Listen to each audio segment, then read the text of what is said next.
बादशाह का मूड अच्छा था।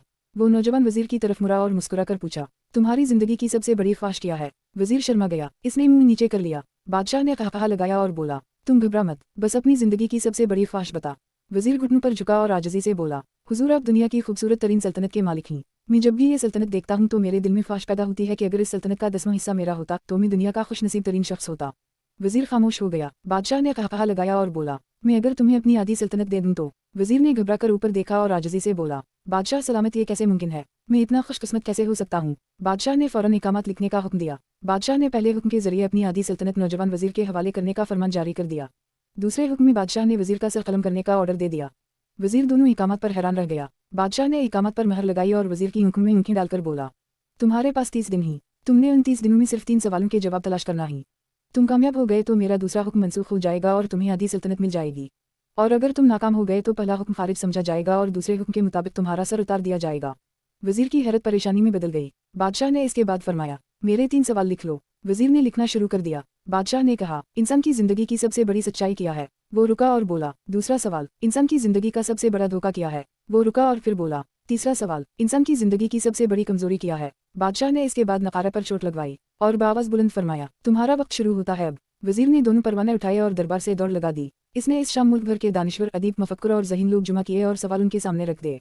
मुल्क भर के दानिश्वर सारी रात बहस करते रहे, लेकिन वजीर ने दूसरे दिन दानिश्वर बढ़ा दिए, लेकिन नतीजा वही निकला। वो आने वाले दिनों में लोग बढ़ाता रहा मगर उसे कोई तसल्ली बख्श जवाब न मिल सका, यहाँ तक कि वो मायूस होकर दारुल हुकूमत से बाहर निकल गया।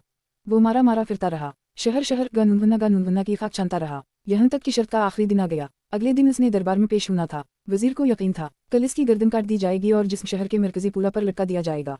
वो मायूसी के आलम में गिरता पड़ता इस कटिया तक पहुंच गया। फकीर सूखी रोटी पानी में डबोकर खा रहा था। साथ ही दूध का प्याले से फकीर का कुत्ता शराब शराब की आवाज़ों के साथ दूध पी रहा था। फकीर ने वजीर की हालत देखी, कहा लगाया और बोला, आप सही जगह पहुंच गए हैं। आपके 3 सवालों के जवाब मेरे पास हैं। आपने कैसे अंदाजा लगा लिया कि मैं कौन हूँ और मेरा मसला क्या है? फकीर ने सूखी रोटी के टुकड़े छाबा में रखे, मुस्कुराया, अपना बोरिया उठाया और वजीर से कहा, ये देख है, आपको बात समझ आ जाएगी। वजीर ने झुककर देखा, बोरिये के नीचे शाही खिलत बिछी थी। फकीर ने कहा, जनाब आली में भी कभी इस सल्तनत का वजीर होता था। मैंने भी एक बार आपकी तरह बादशाह से शर्त लगाने की गलती कर ली थी। नतीजा आप खुद देख लीजिए। फकीर ने इसके बाद सूखी रोटी का टुकड़ा उठाया और दोबारा पानी में डबोकर खाने लगा। क्या आप भी जवाब तलाश नहीं कर सके थे? फकीर ने कहा लगाया और जवाब दिया, मेरा के हिसाब से मुख्तलिफ था। मैंने जवाब ढूंढ लिए थे। मैंने बादशाह को जवाब बताए, आधी सल्तनत का परवाना हासिल कर लिया मगर उसे फाड़ दिया। बादशाह को सलाम किया और इस कटिया में आकर बैठ गया।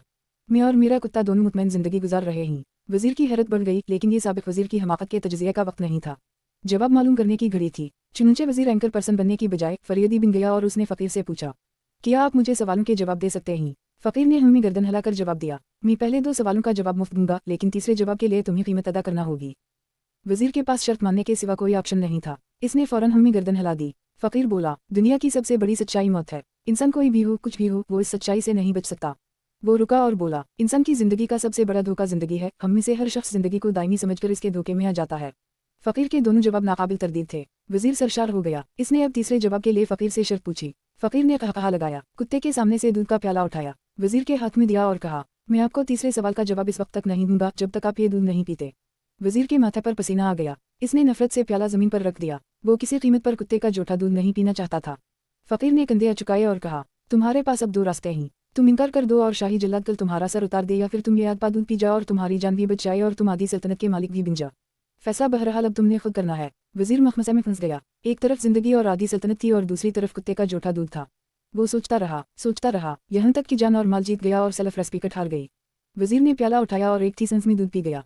फकीर ने कहा लगाया और बोला, मेरे बच्चे, इंसान की सबसे बड़ी कमजोरी कर्ज होती है। ये इसे कुत्ते का जूठा दूध तक पीने पर मजबूर कर देती है और ये वो सच है जिसने मुझे सल्तनत का परवाना फाड़कर इस कटिया में बैठने पर मजबूर कर दिया था।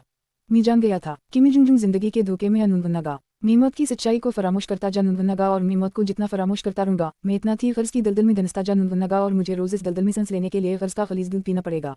लिहाजा मेरा मशवरा है, जिंदगी की इन तीनों हकीकतों को जान लो, तुम्हारी जिंदगी अच्छी गुजरेगी। वजीर खजालत, शर्मिंदगी और खौदतरसी का तोहफा लेकर फकीर की कटिया से निकला और महल की तरफ चल पड़ा।